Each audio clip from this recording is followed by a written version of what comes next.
So here we're asked to find whether this series from n equals 1 to infinity of 1 over n cubed plus 1 over n times the square root of n converges, and we're going to use the p-series theorem in order to do that. So first, what we need to do is get this into the form so that we can possibly use the p-series theorem. So we're going to just use a little bit of algebra. So we have the sum from n equals 1 to infinity of 1 over n cubed plus 1 over n times the square root of n.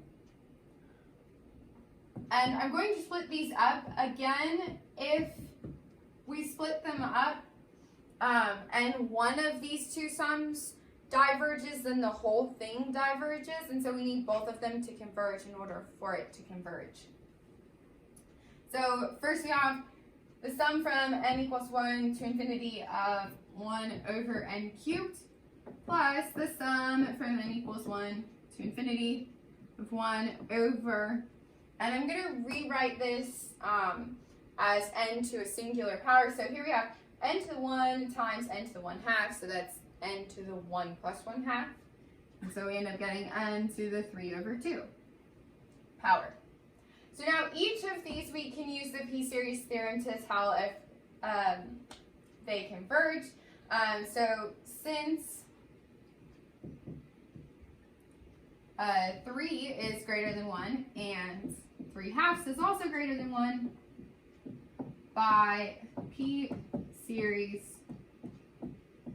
theorem, the sum from n equals 1 to infinity of 1 over n cubed converges, and likewise the sum from n equals 1 to infinity of 1 over n to the 3/2 converges.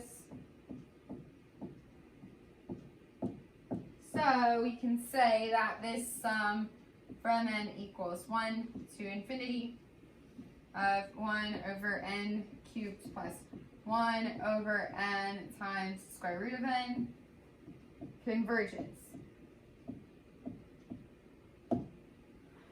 So again, we use the p-series theorem to show that this sum converges. In order to do that, we need to put it into a form where we can actually use the p-series theorem, and we just need to show that our exponents are greater than 1.